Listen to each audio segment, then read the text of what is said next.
Good afternoon, everyone. We'll now have a special panel. Today is the Indigenous Peoples Day. It's a recent holiday, and today an agreement for peace and understanding has been signed, which probably with something you will touch on.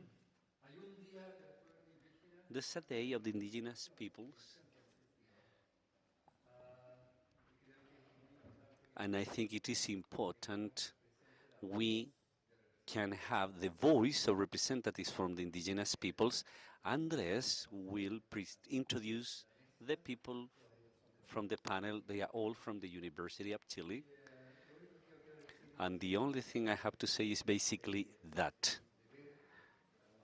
it is a must to us that this Day of the Indigenous People can be recognized in the CHCI sessions.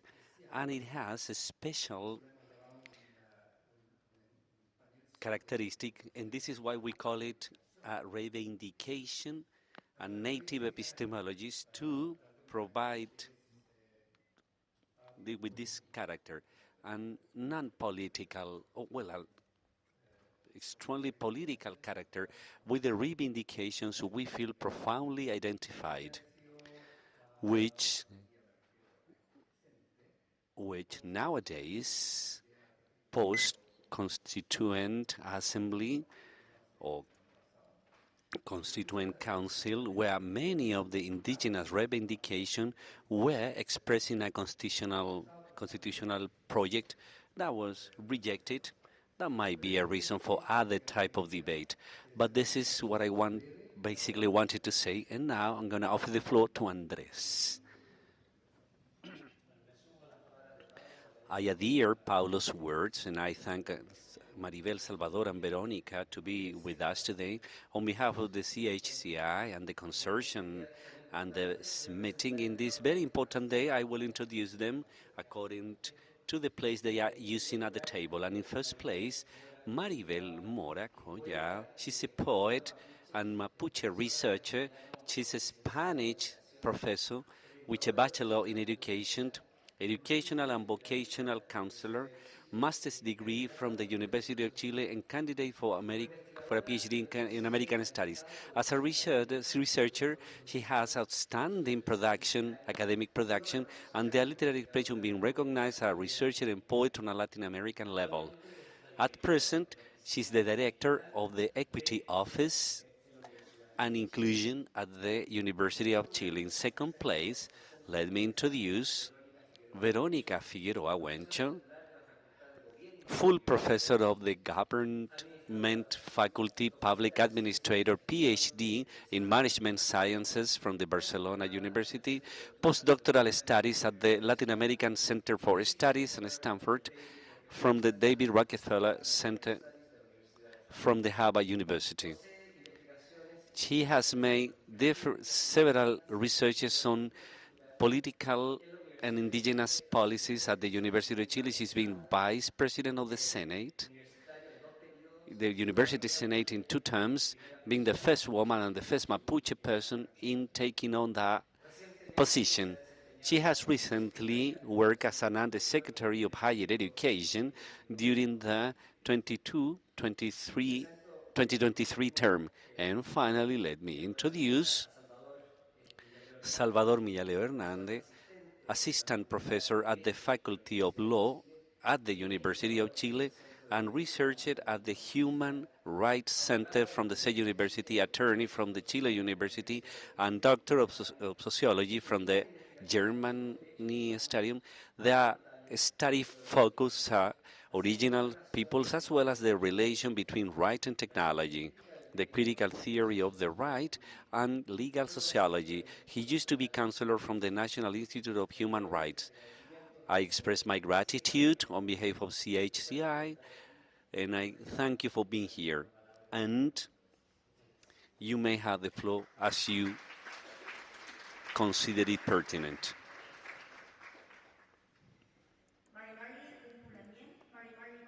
She's written in Mapuche language. Good afternoon, everyone. Thank you very much for being here and, of course, for opening the doors of the university and the importance it has. Open knowledge and the knowledge we have as indigenous people, which has been part of reivindication, historical ones, that to date have not found any solution. It was important to us as part of that intellectuality or intellectualism of this composition of intercultural dialogue to share what the big challenges still to do, which are the gaps we still need to shorten, and above all, which are the elements or key dimensions to effectively have and hold a dialogue. As it happens in many countries, and probably many of yours too, their relation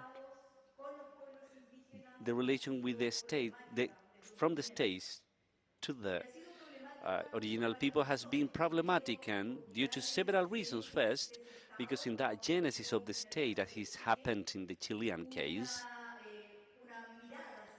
a perspective, a look regarding the power and regarding how those power spaces are legitimate from a Western perspective, which early found in their republican ideals, in the nation ideals, in the ideals of equality, they found a parameter to civilize these savage people, these barbarian who were us, the indigenous peoples. And those principles guiding the nation state had a narrative and institutionality created to somehow maintained throughout time an asymmetry of power, which also has an expression at the universities, in the educational models, in the ways we can legitimate and validate knowledge. And to us, as thinkers, as Mapuche thinkers, without a doubt, it's a challenge to break those paradigms, those limitations, those schemes, which has made the relation we can have with that institutionality continues to be burdened of tensions and conflicts. And it is that point that I would like to have as an initial reflection, because when we talk about the relation of indigenous peoples with their states and with their institutionality, this is not out of the blue, is with the context. And in our case, it is still under a context where there is no recognition of the rights. None of the political constitutions we have had to date has recognized indigenous peoples as such, as original nations, as peoples who were here prior to the creation of the states. Although the Chilean state recently has ratified several agreements and international agreements, it has not been reflected on a real concrete commitment to change those state structures. Nowadays, we don't have any institution representing indigenous peoples, for example, at the Congress. There's no any ministry of indigenous people addressing the elaboration of public policies for indigenous peoples and with the indigenous peoples. Neither we have a system at the legal power, the judiciary recognizes our custom law, which are still living. We talk on behalf of the Mapuche peoples, but that's the characteristic of all the indigenous peoples we have today. Some of them recognized through a law as ethnics existing in this territory. Some of them giving in important styles, such as the Segnan peoples, where the state hasn't still recognized their existence. And the question might be what's behind those elements giving tension and making us continue being in this resistance struggle. And although there are many variables and conditions because people indigenous have fought against it, without a doubt the knowledge and creation and validation of the knowledge has a lot to say there. From this university, the great University of Chile, the one we belong to, we have presidents of Chile. We have had political representatives from this university, important leaders in the entrepreneurs world, from the private world. And however, contributions being made to interculturality have been limited. We are dragging an educational model from schools which does not consider indigenous peoples as subjects of right. They still look at us as folk objects living in the past. And nowadays, when we are visible, probably you have seen that in the social network where we have several greetings and regards, but such as an underworld. You see, they teach us from our pre-existence, and they don't refer to our present existence. We are in history books, in some chapters, somewhere lost, where generally the examples taught to children have to do with the colonial thinking, and that make many children do not identify as indigenous or or feel pride for their identity, and that we are much more than dance and tongues, languages. Those are political conditions. A university end up being the same. When we see that educational models do not incorporate in a cross manner the indigenous peoples, and they don't refer to our epistemologies, our knowledge, as basis or as a permanent dialogue with other knowledge. Just one example I would like to mention. At this university, which is now 180 years old, no long time ago, probably a couple of years ago, we have an indigenous peoples policy that recognizes the role of the University of Chile, a university that has greatly contributed to strengthen those ideals of the state nation, to recognize there's an important role in building cultural citizenship, but is that not to be part of a dialogue of the daily life in each of our spaces, then that's a mere symbolism. If we still continue from a colonial logic, making indigenous people's knowledge our own and using them in our publications, in our thesis, without the recognition, without moving on to mechanisms incorporating, recognizing, legitimate that knowledge, then we will continue talking about mere symbolism. Nowadays, to offer the floor to my brothers and sisters here, we are facing a very complex historical moment. You are aware of it, you know this, and Pablo was mentioning it. This is a political character panel, that the advocacy for our rights, for the rights of our rights as Mapuche people, is a political claim of indication. We want to jointly build the terms of that coexistence or that different coexistence, our new or that new coexistence.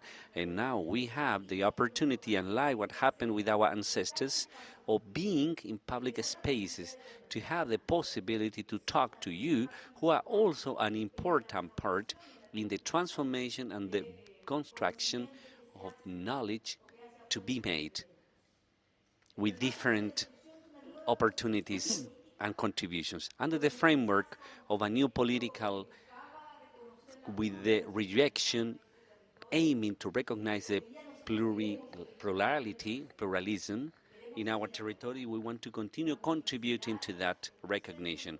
Universities, knowledge center can no longer acting behind indigenous peoples or looking at them from a colonial place of thinking. We need to shake ourselves of these ways to understand knowledge and open ourselves so that indigenous people do not have cosmovisions. We have knowledge, we have methodologies as well as epistemologies. And we want, because we know the problems we will face in the short term are complex: climate change, resource scarcity. 80% of biodiversity of the planet is in the hands of indigenous peoples, and there is a proposal for a different development, an economic, social proposal we want to make available. But if we don't equal the terms of the dialogue, if we do not move on to an intercollarity, then it will become more and more complex reaching that place. We are hopeful, and we know that having a dialogue is key, and this is why we think it was very important to share in such a relevant opportunity as it is this one, some of our thinking, and also talk to you and see how we are nurturing a real changing agenda, recognizing legitimate, making legitimate the indigenous people as subjects of law. Thank you very much.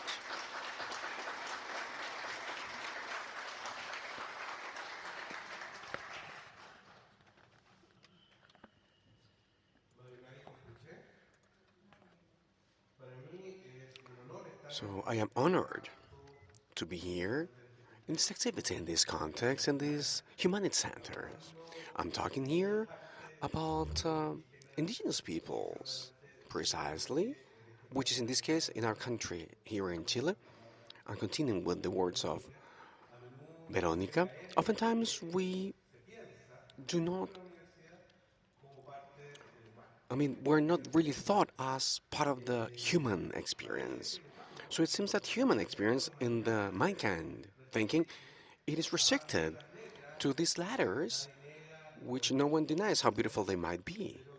But they were written with European ink, and it was not European. It came from colonial European times, but the European thinking, it is expressed in literature, philosophy, art. And there's a reflection of this experience where indigenous people do not fit. We're just a stereotype, an illusion, a fantasy, a savage, a cannibal in Montaigne's essays. So it is someone who is there just to develop our fantasies or our nightmares, but he's not a real voice. It is not a voice. It does not have a voice because it is outside. It doesn't really match the human borderline. So talking about humanities and talking about indigenous humanities, it is a provocation. It is transformation as well. And I believe it is healthy in this case to open this reflection space.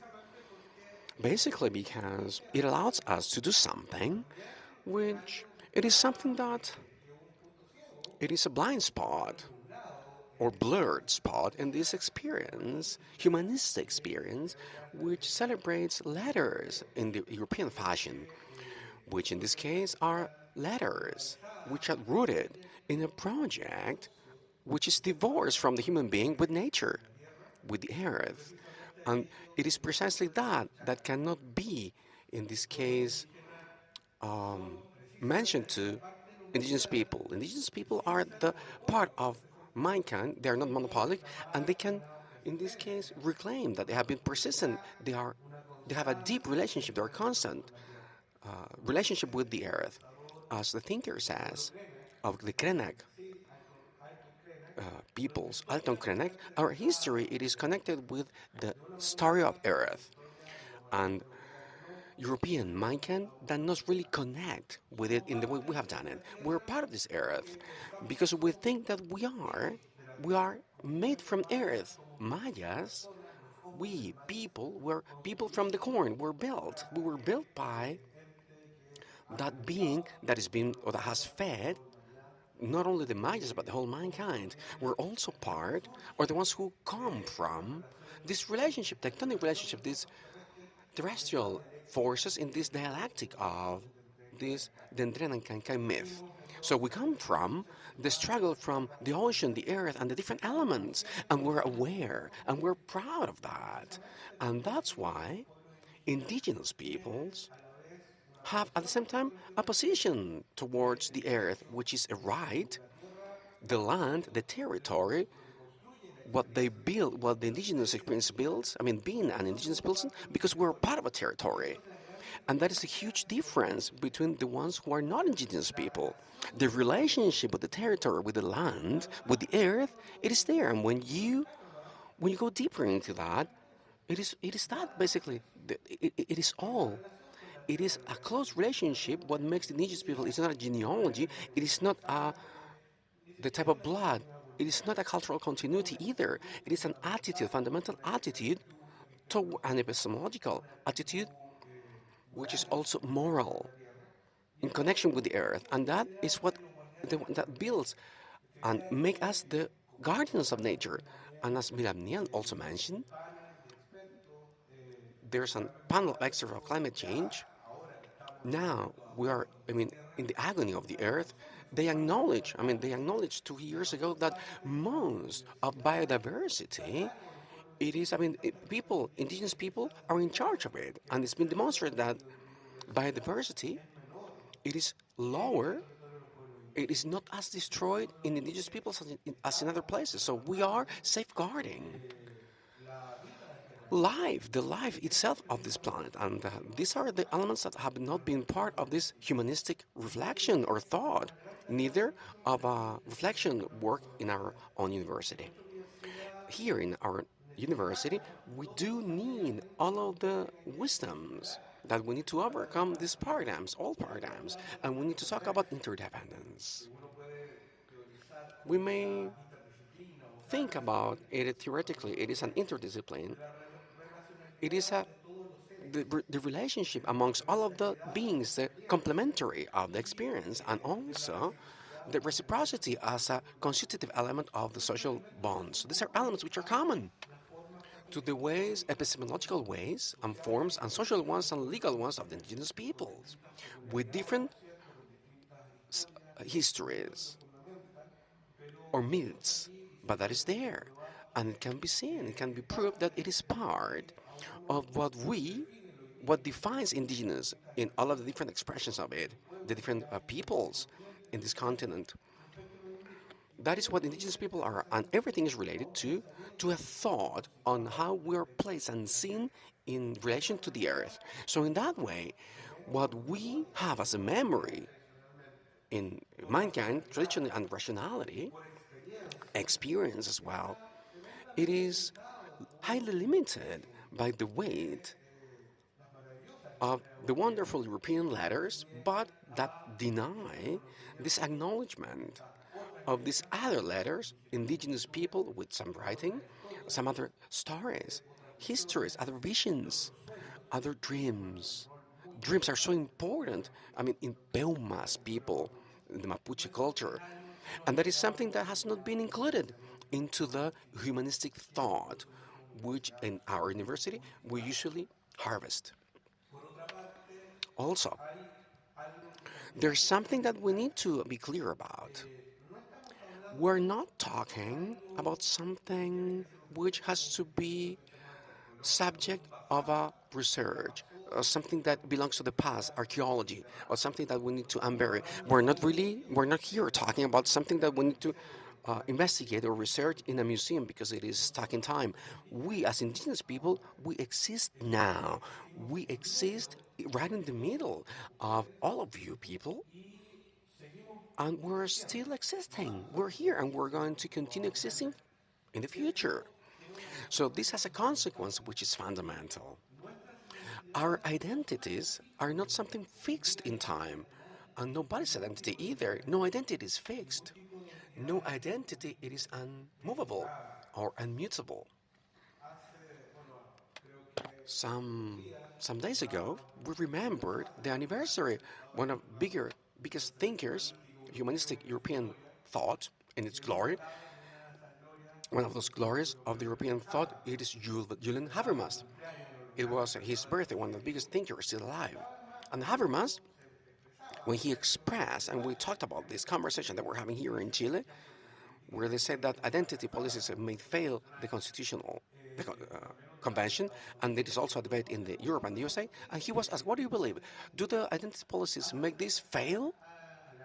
I mean, the right wing in these progressive projects, emancipation projects? Well, these identity projects, as they make us sensitive towards justice, it is necessary, and they are based on a principle which is still quite universal. It is quite expensive, the European think of respect for everyone. So therefore, questioning the colonial past, remembering the strip of lands of Mapuche people, remembering the slavery Rapa Nui people was uh, under, the almost extinction of southernmost peoples in recent times, Yaganes, Cahuesca, Sedna people, remembering what they have suffered up until today with the ambitions of extractivism, I mean, Andine peoples in the northern part of Chile, it is universalism itself. But Havel was also pretty clear. The identities are not mutually unpenetrable.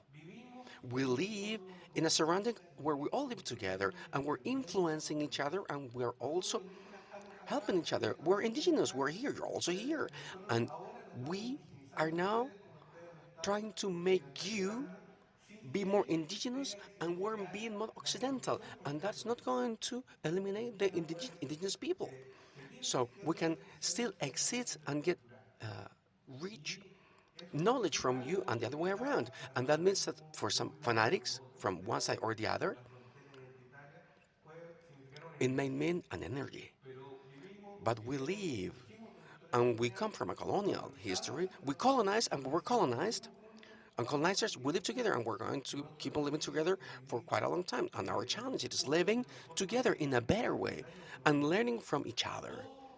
So every single effort of acknowledgement, it is also an effort of reconciliation. I know that. This word, it is, I mean, bothering here in Chile. The word reconciliation has been a word that has been abused because some people want to forget about the past. But here we should remember that this is not the Montezuma's vengeance. Indigenous people are not going to take colonizers out of the lands.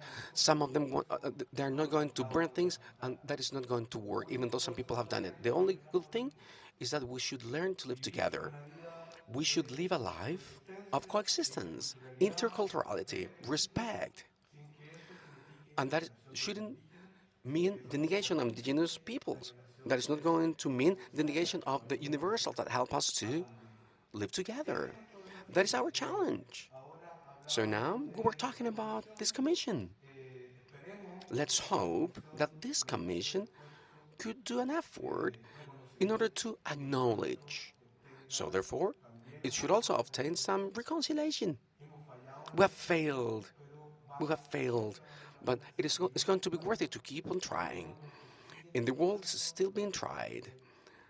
We need to observe the commission of the residential schools. There is reconciliation there in Canada and the effects that it's having in order to go deeper into this repairment to indigenous peoples, this new coexistence in Canada. 20 days ago, it was presented this report from Verdad y Reconciliación. Sami, in Norway, it was read in Oslo Parliament. They read it for 30 years, all the deputies. They read it word by word. It was a report of 700 pages. Let's see if that is going to improve the Sami people's condition lives. Let's see if this commission here of Verdad y Entendimiento can also improve the conditions of Mapuche people here in Chile and for all of the Chilean people. Thank you very much.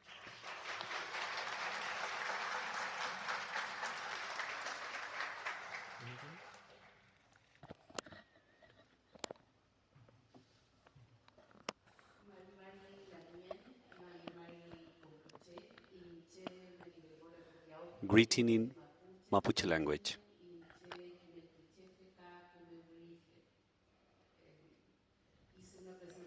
I had made a basic introduction and Mapuche language, I say my name, I'm a Mapuche poet, professor. My origin is Pehuenche Mapuche, a specification. They live in the mountains, in the Andes mountains. And I'm here invited to talk about indigenous epistemologies in this conversation session where I understand there are scholars from several places from the world. And I want to talk to you from that Mapuche epistemology, where I was fortunate to be bred. I was educated and raised by my Mapuche grandparents. And one thing they always taught to us, and they continue to teach it in the Mapuche culture, in the most traditional Mapuche culture, is that we need to think on your own, for your own. The basis of the Mapuche culture is that we need to learn how to think on our own. This is what is valued amidst the Mapuche peoples. When you don't think well, or when you don't express your rationale well, the old Mapuche mock at you. So since we are very young, we are taught to think on ourselves, that way to face the world. We learned from the observation, from the doing, and from the thinking. And all these things are all together. They are not split or separate. We are permanently doing things. And this is the way we have in the West to think, to talk without doing nothing is seen as laziness. So, from the Mapuche point of view, you will all be lazy because you are sitting down just thinking without doing anything. Something needs to be done. And I remember that because there is a former student here in the room, and during the first classes, I used to, when in the first classes, I was trying to make students to work while I was talking to them, something manual, for example. And at the university, this is not as simple to have philosophy or literature students or from other degrees to do manual things. It's kind of difficult and weird, so to speak. And besides, to be thinking and listening while they do these things. That was the traditional learning way, Mapuche style. And in that traditional way, what we acquire is the kimun Mapuche word. That's the word to refer to knowledge. In Mapuzungun, rakifuam is the Mapuche word for thinking. And as I say, is the most valued by the Mapuche peoples. This thinking after listening, after doing, is the rakifuam, and is the tukulpan, which is the memory. This permanent remembering not only what I have learned by doing and listening, but also all the family, community, history. I don't need to know who my parents were, from they were come from, my grand or great grandparents, and all the story behind. You were able to remember with the characteristics of each one, because that is all part of our identity. And all that is joined to the territory, which is the Tugun, the Mapuche word for original territory, the territory from where my ancestors come and from where I come, marks what I am, because that nature, that tree, that plant, that river, that land laying down there is also part of myself. That's where my newen is, another Mapuche word. This is where I get my newen, my strength, my energy to live and to do and to be who I am. My newen is different from Veronica's, from Salvador's, and from each one of you. Each one of you has your own newen, strength, power to do what you do. This is what makes you be who you are. This is what our grandparents used to say. This is my grandfather used to tell me. And he used to tell me that through a type of specific speech which is called Niulam, which is the advice. Mapuche people give advice to each other. They take time to tell others, this is the way you do things. During your life, you will have to behave this or that way. And my grandfather used to tell me, listen to me, you will always have to use nice words. He used to tell me that in Spanish. This is in Mapudungun, or the Kumufundun very has a great importance between the community relation, within the community relation, because express yourself well, or komidukun, speak with good manners, implies not only speaking beautifully or pronouncing beautifully or elaborating a speech well. It also means to exercise the dignity I have as a person. When we speak well, we are objects of respect and respect others. All these implicancies are in this word, kumedungun. Good words, proper words, decent words. We need to do everything, and we need to be situated before the world with good words by respecting others and also receiving respect and dignity.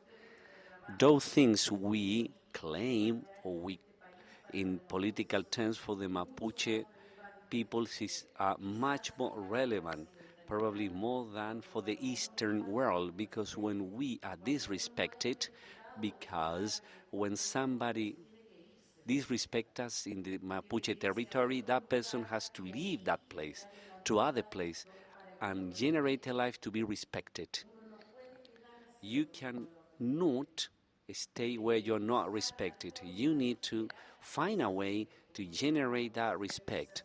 All Mapuches need to be respected because we are people. This is what my grandfather used to tell me.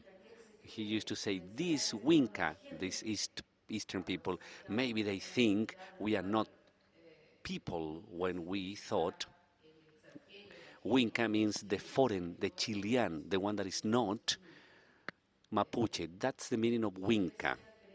And my grandfather used to tell me, maybe they think I am not a person. Maybe they think I am not a Che. Che means person. It's losing something. It's stop being Che, stop being a person, stop being a Mapuche. And Mapuche means people from the earth. So these things are pretty joined in our training, and they have collided brutally with the Occidental education, with the West education. Those who been raised in between these two cultures suffered this in a less degree that those who confronted us before us. They had to be silent. They needed to assume a culture, a different culture. I studied at the Frontera University in the year 1988. There was a Mapuche group. Then I was much more protected than my mother when she attended school, because there was a student group, the ones I was an ally, and the ones I took part in. That's a fundamental thing at universities. And it's a fundamental thing to us who are the others compared to you. Reaching or arriving at a space where you can find this type of groups, this referent. And everything I'm saying now has to do with the special day we're celebrating today. Those who live in the south cone of Latin America know this better, and it's the day of the Guiñol Tripantu, or the New Year, the Mapuche New Year. Is the day of renovation. On this day, we are all renewed. Therefore, we hold a big celebration early in the morning. We have to bath in rivers, you see, in streams. That was when communities live in their own territories. All communities lived close to a body of water. Mapuches consider water very important, whether this is a river, a stream, a spring, because that was they could find medicine, herbal medicine, water for drinking, because around that a body of water. The Ñem were there, the spirits, the protective spirits, helping us as Mapuches, protecting us somehow. And we also had to protect that Ñen, those spirits. Mapuches do not extract anything from the earth without asking for authorization to the earth. We need to sing or pray before extracting a plant or a fruit, because I am extracting something from that space, and I also need to leave something there. All Mapuches used to leave some food at the different places where they extracted anything. Extractivism, as we know it now, was never to be even imagined in Mapuche culture, because that was going to cause death of the community. It was going to cause damage to the Ñem. Then the Ñem was going to cause harm to us. Everything happening through the extractivism is cause for diseases in Mapuche people, as it was a cause of disease for the Mapuches arriving in Santiago in the early 20th century. Many of them got sick in this city because they were not in the territory. Neither was there ñen or strength. This new land was unknown. We had to or they had to generate their own space. That was impossible in the context they arrived in here. But nowadays, Wetripantu, Weñol Tripantu, as I was telling you, is a day for celebration. So those who want to celebrate can do so. Of, hopefully, we should have a carnival as it is in other countries, because it's a celebration for a new spin of the sound around the earth. It's a life. And this is what happened to us.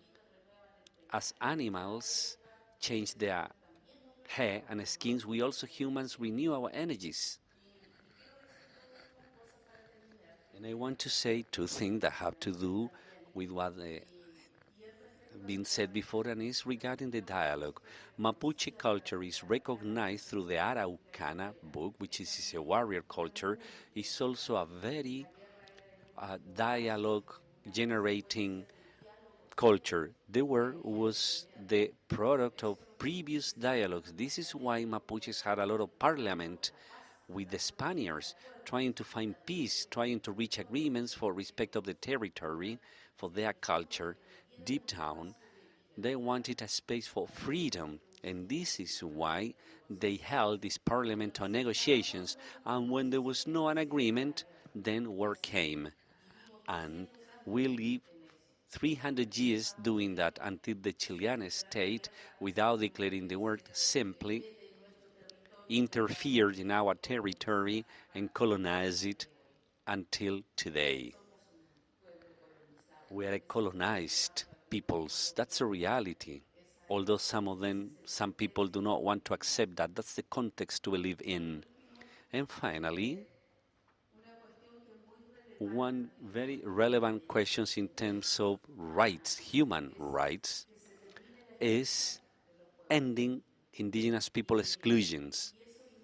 And that implies indigenous people being everywhere, also in the academy, as we have made it here when generating these spaces. But in Latin America Academy, we should have our presence. This room should be full of people from different original peoples. At least we have from the Afro-descendant peoples, and I am glad to see that. I think that is pretty relevant. There's also a huge debt to those Afro-descendant peoples which were forcibly brought to this continent, but now are part, being integrated, and they cannot be made invisible. The struggle we continue to give is many times joined to the Afro-descent struggle and also the migrant struggle. We demand the most basic, what should be the basis, respect for our rights. Thank you very much.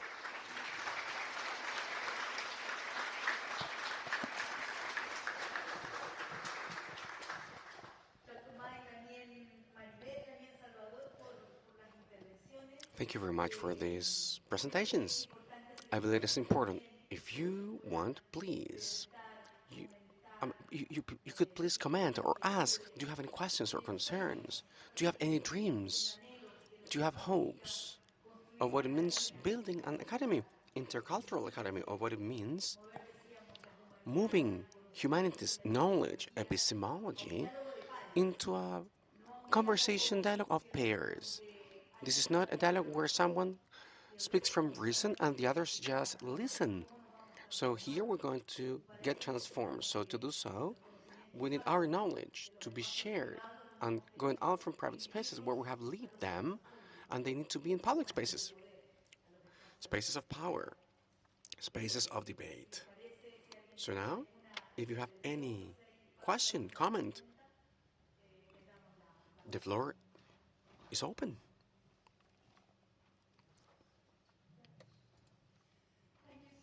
Muchas gracias por un panel tan estupendo. Gracias por su crítica de los humanos y del humanismo. Al escuchar su... Indigenous communities, but also it's a concept that is detached from water, air, the environment and everything else. So my question is, how do you think cultural protocols and practices of academic institutions limit indigenous contributions or epistemological contributions, and how do you think you can break through those kind of limitations? Thank you so much.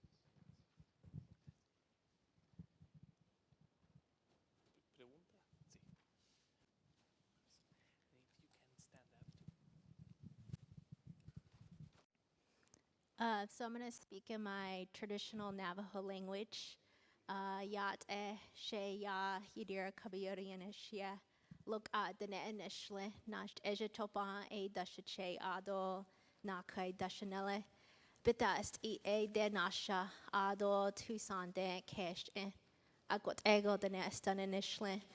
So I just properly introduced myself in my Diné language, which so my tribe comes from the Navajo Nation located in northern Arizona, which is one of the largest federally recognized tribe in the United States and the largest land base in Arizona. And it's more just, I want to just, I don't have a question, but it was more commending all of you about speaking about the indigenous peoples here in this surrounding area. And one thing, as you were talking about just the way of life, there was some commonality of my people and the way of life, that the way we look at things. One of you had mentioned about some teachings about it is basically, what you do, it's up to you and how you look at things moving forward. And in my way, that was very similar, is that when we are taught when we're little by our grandparents, by our Shamasane Dolshache Dolshacho, which is the concept of looking at things of what you do, the decisions you make. In Navajo, we call it it is up to you on the decisions that you do. But that's all I wanted to say is ahihat. Thank you.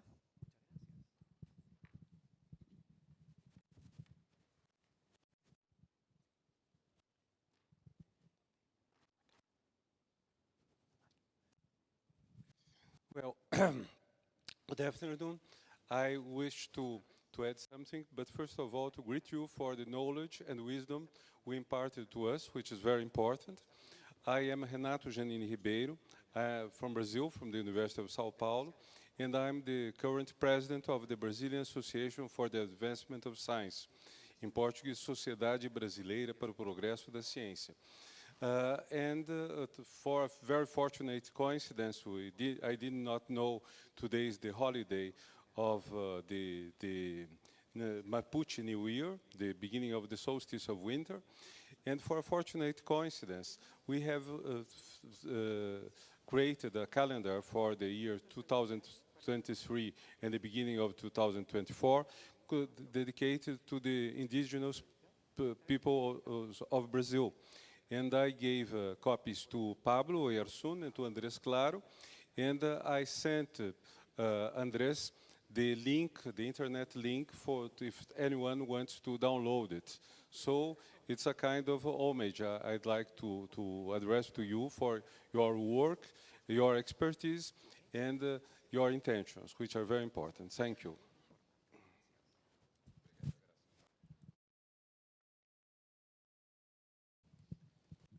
O ohali gili yona inegianza ilo ilimona asagalagante. Aho soy Meili de Nación Cherokee y también tailandesa. Soy Two-Spirit, soy queer también y los ofrezco mis saludos de mi corazón. Gracias.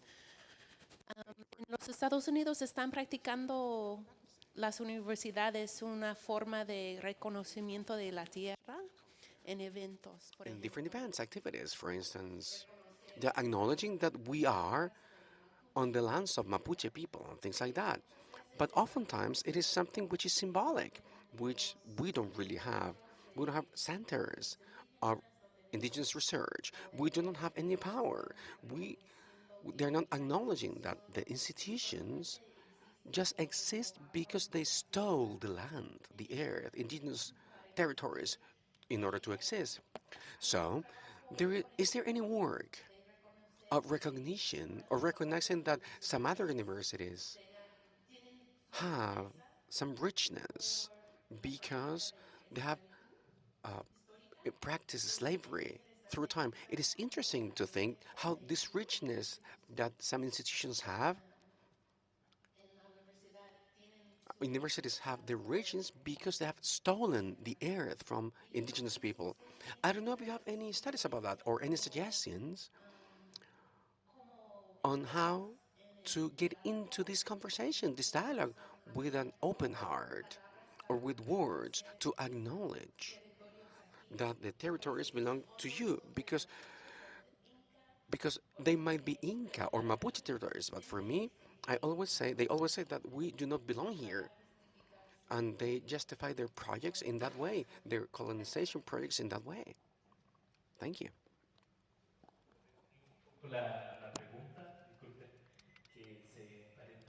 So there's a question over here related to your question. It's a question about the academic protocols that sometimes stop the indigenous interventions, and how these indigenous interventions enrich also universities. I mean, these two questions are connected.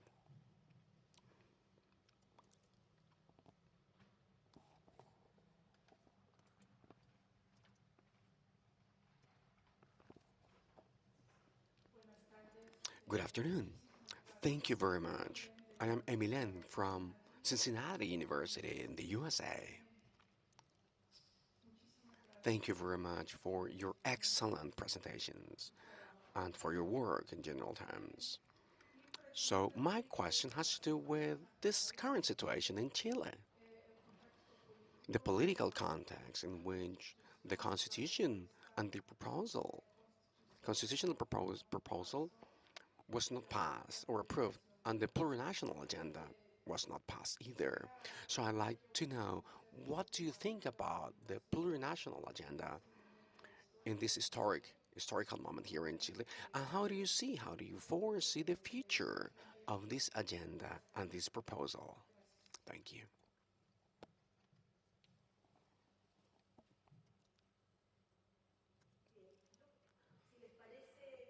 Let's see. Just to give the floor to Salvador and Maribel, I'd like to answer some of the questions that you have asked so we can have a conversation, so we can have a dialogue from our different viewpoints. How beautiful, in a space like this, it is beautiful to have this diversity. It is beautiful. Because when we look at each other's, we have different languages, we have different identities, we have different stories, and we're sharing them all. And you said in some of your questions, there are important challenges here. Salvador, Maribel, and for me and for many other people, indigenous people, educational spaces were forbidden or places to hide, to invisibilize. Our last names, clearly our Mapuche last names, were mocked at, and usually they're mispronounced. And we were there as a boy or as a girl, waiting not to be called by our last name because otherwise we would be mocked at. And we were trying to, I don't know, to not to be seen. We didn't really want to be seen by others. There are many examples about that. There were some notebooks. I mean, the conqueror is brave on a horse. The indigenous person, it is poor. And it is there on the floor, usually, right? It feels like insignificant. We need to grow with that. University is a powerful space, but it is also a space, as you mentioned, with many different challenges. Because explicitly, it is not mentioned how minimized we were, and the knowledge it is also minimized, it is quite present. It is present in infrastructure. It is also present in the readings. It is also present in the classrooms, in the problems that we work in classrooms. It is also present in the ways in which we do research, in the way in which things are mentioned and questions are done, which create the development of knowledge and research. So therefore, we need to break all of those symbolic elements. They are not mentioned, they are not said, but knowledge, indigenous knowledge, it is seen in a hierarchy which is lower to the Western knowledge. And many public policies, which are designed with those limitations, they usually have a bias towards those hierarchies. Children, when they see in their classrooms a teacher, a professor, which is Western, who went to university, he's got a degree, versus the one who's got a kimun, Maribel said, right? This knowledge, indigenous knowledge. The child, I mean, they see both of them in front. He knows that there is a knowledge which is valid for life. And there's another one which is kind of a folklore, which is an anecdote. The uncle or the aunt is telling stories. Children don't even call them teacher, they call them aunt or auntie. The uncle, someone who's teaching counting in Mapudungun language, telling some stories or some words in Mapudungun language. So the challenge is huge because we go deeper into the structure, modifying the ways in which approximations or approaches to knowledge or uh, education is. We need to open and we need to include.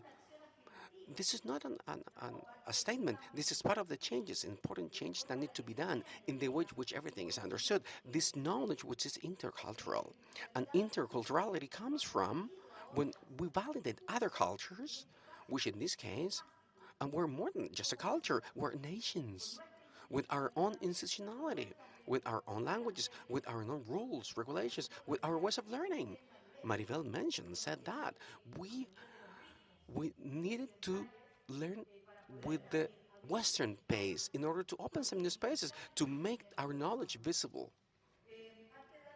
Before giving the floor to my colleagues, talking about the agenda, plurinational agenda, I mean, for us, it is an agenda which is still alive.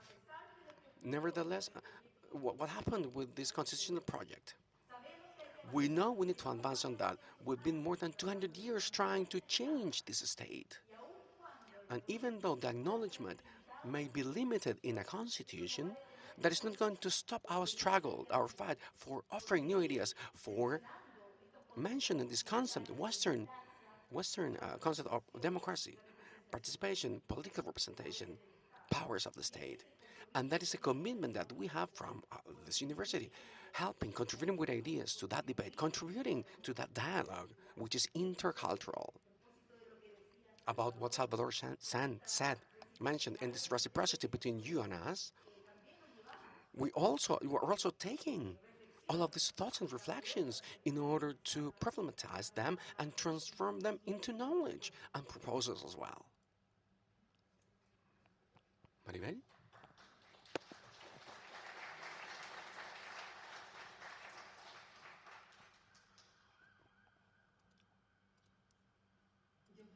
I believe that there's a question, basic question here of us Mapuche people, which allowed us to continue even though we have been defeated over and over. We are stubborn. And I said, I really mean it. It is funny, but I said, we're stubborn. It is like if they say, if no didn't exist for us, it is like no doesn't exist for us. If it doesn't work once, we're going to do it again in a different way, over and over again. If we want to achieve something and we're clear about it, then we're going to insist on that and we're going to do it over and over again. And we have been doing that for quite a long time. Mapuche people, by the end of the 19th century, when the territory was, our territory was included into the Chilean territory, and they said, you're going to be Chilean people, and they believed what they were offered, and they believed in these agreements after war and the military occupation. Then a long time happened, and they had this idea that everything in this new context was going to be good up until they realized that it was not being good. It was not good. It was not fair. So rapidly, from this way, Chilean way of getting organized, there were some Mapuche organizations being raised. So at the beginning of the 20th century, there were some mutuals, Mapuche mutuals. There were some Mapuche unions. There were also some the same organizations that Chilean people had built. Mapuche also had built them. They took them, they copied the structure in order to defend their rights as Mapuche people. So in that way, in the year 1927, they had a deputy, Mapuche deputy, and then another one. So there have been many Mapuche deputies in the whole Chilean history, and they have been there trying to defend from the Chilean institutionality the indigenous topics and issues. So they have tried to find different alternatives. When CAM, this body, organic, I mean, to do some terrorist attacks which are so criticized because that is a violent resistance, that is a response after a century of being there fighting and struggling with the same tools that the system was giving or providing. But this is not permanent. It's not been permanent in time. We have always tried to find a dialogue, and we have used many different tools. And in order to go to schools and universities, it's been the same situation, same struggle, all through the 20th century. The demand for education, it is there from the indigenous people in general terms, not only the Mapuche people. In 1925, they had this teachers gathering in Argentina, Buenos Aires. That document, one of the things that they mention in that document is the teaching that universities should have at least one subject of indigenous topics talking about history and languages. So that was an agreement of Latin American professors. The, the bad thing is that at universities, they didn't really advance on that, even though they had agreed upon that. So here in Chile, just in indigenous policies in the year 1993, they have included that. They copied the same paragraph, the same article that says that universities should have at least one indigenous subject addressing at least language and culture. That is still not done. It's not been met. Here at the university, they created this indigenous subject, but it is a subject as an extension lecture, so it is done outside university. It is an important work, anyways, at the social sciences faculty. But we're still missing within the university training. We need to include indigenous topics. How do we include them? We have fought. We have, with Salvador and Verónica, we have struggled all through the possible means. And the University Senate, in that sense, which was led by Verónica, was our ally in order to install an indigenous policy. So now what we're doing, we're trying to make that policy that was already passed institutionally, it should be implemented in the university. So that's where we're at this or in this university. This negotiation, as I said before, it's been part of what we want to do. It is something that we do, and we're trying to negotiate with the university inside the university. This Western thought, it is also part of us, of course. When I do all of this reasoning, in order to explain what knowledge, Mapuche knowledge is, it's because I had to do a processing of what I have learned, what I could read, what I've read about Mapuche culture. I've gone through this Western sieve and my own sieve, right? And this filter. I have a Western my head, it is divided into these two cultures. And I have to explain myself, oftentimes many things, in order to explain them properly and in order to understand them properly as well. Thank you.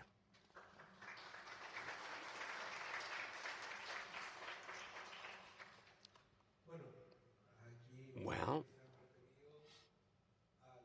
they have talked about education, and I want to talk about research. The university, Universidad de Chile especially, is seen, as it happens everywhere, all over the world, in this capitalism, academic capitalism, it is a factory of knowledge. And in this factory of knowledge, indigenous people are also part of the objects, set of objects that this knowledge and this research has to, include.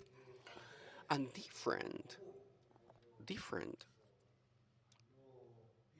I mean, I don't believe, I don't think that there's something so different here in the rest of the world. Maybe they have more resources, of course, and more centrality, but the difference here is that we lack, we do not have protocols regulating respect for the rest of the indigenous peoples in this production of knowledge. At the most, there are, for some interviews, there is some informed consent, and when communities are questioned by different generations, these waves of researchers, which come from our faculties, they try to create and manufacture knowledge related to indigenous peoples. Well, they take indigenous people as informants, but there's no respect, there's no protocol making them or respecting the self-determination of indigenous peoples or communities, regulating the use of their knowledge. So in that sense, as in some other aspects of life here in Chile, capitalism, academic capitalism, it is also a savage capitalism here in our country. It has no regulation, it has no protocols. In some other countries, which are also factories of knowledge, there are protocols. And they have developed that through time. We do not have any protocols in this university, neither in any other part of the country. The National Agency for Research, ANI, does not have a protocol of research, which is specific for indigenous peoples. This is in a country with a population which is quite important of indigenous people, and that is not acceptable. It is a shame. And they don't really care.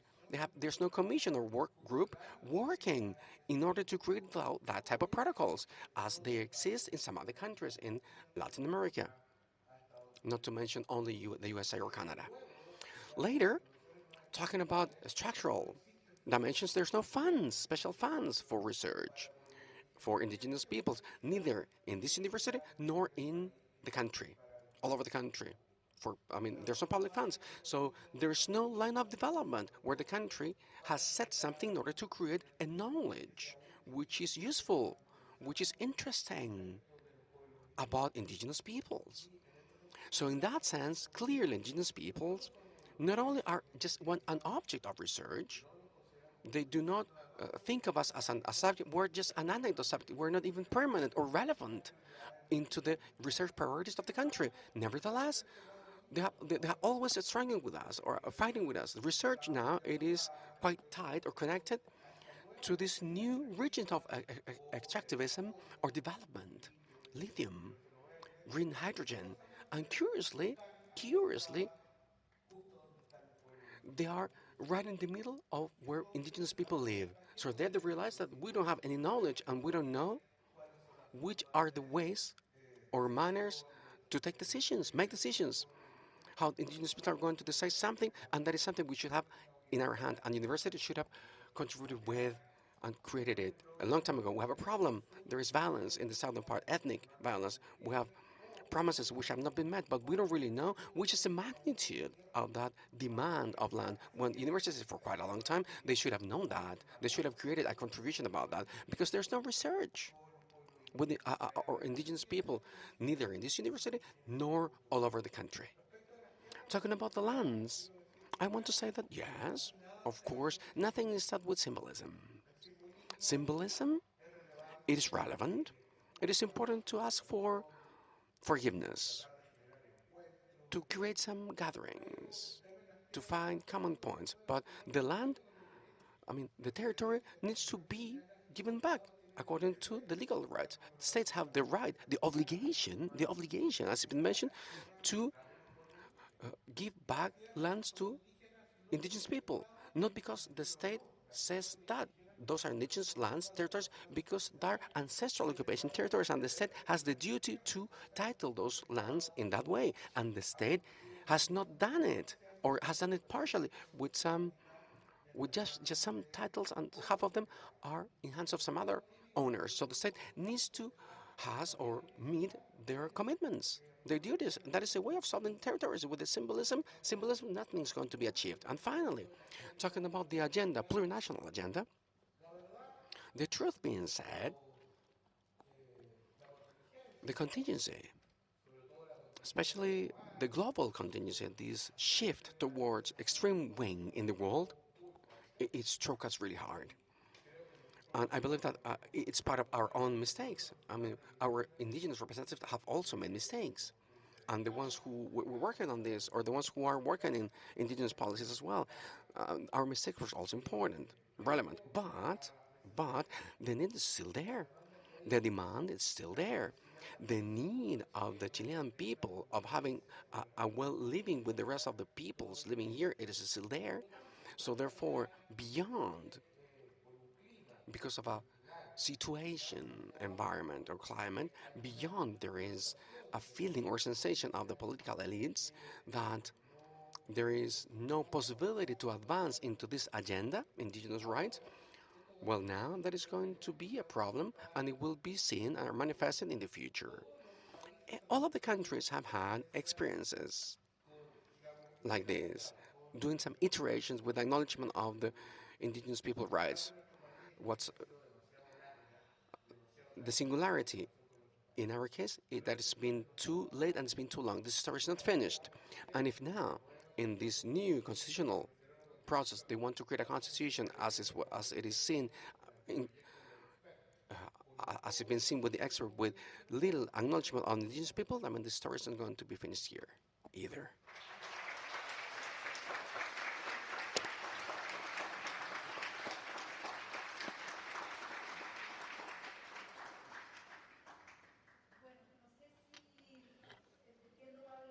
I understand that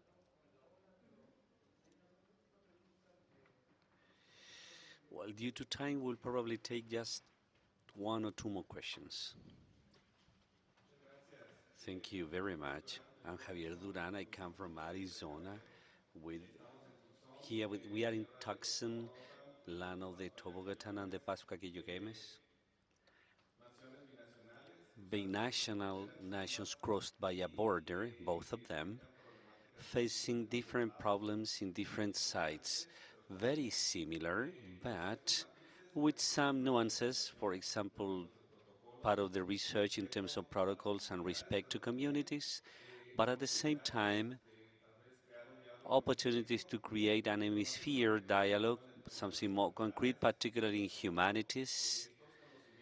This knowledge, which are humanities from the communities, deserve those spaces, and I believe it would be important to use this forum and this organization, this consortium, to carry out those bridges in a more intentioned way, in particular when we talk about languages and positioning and relation to the earth. That is precisely what we talk about, but we should make those connections to the communities. Otherwise, it will be only just theory and conceptualization. And then it is impossible to make this concrete without having contact with our humanity, sometimes displaced, represented by indigenous communities. Then, to me, it is important to continue with this dialogue so that our consortium has some space for this dialogue, for this inter-American and trans-hemisphere dialogue, since we have communities in other latitudes facing the same problems. Therefore, this is an invitation and an acknowledgement, and I do hope we can continue this conversation pretty soon. Thank you very much.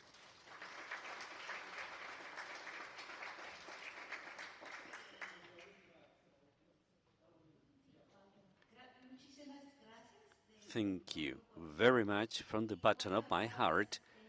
And I will speak English because I'm Mexican American. I was born in Los Angeles, where there are a lot of Mexican people who do not speak Spanish since there been language violence. Y es por lo mismo que aprecio mucho, ¿cierto?, que puedan ustedes hablar del tema de la justicia en el idioma. Porque es una it's a very necessary topic to address if we're going to have dialogue. And you asked us about our dreams. And so my dream would be that we could have a dialogue about music, since I research about music, but how the language of Mapuche dances in music, right? Moves us through music, because soy chicana, México americana, y música es muy importante para to claim our dignity. So quizás podemos hablar mucho más. Gracias.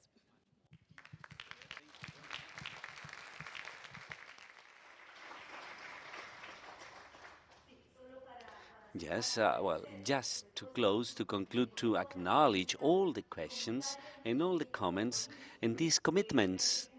The interculturality cannot be built only by indigenous peoples. It's not just our struggle, it's everyone's, it's all the society's struggle. And institutions, universities are part of that society. We need to have allies in that struggle, in that dialogue, in that conversation, in order to provide new solutions to the new problems. And this is our duty and our commitment.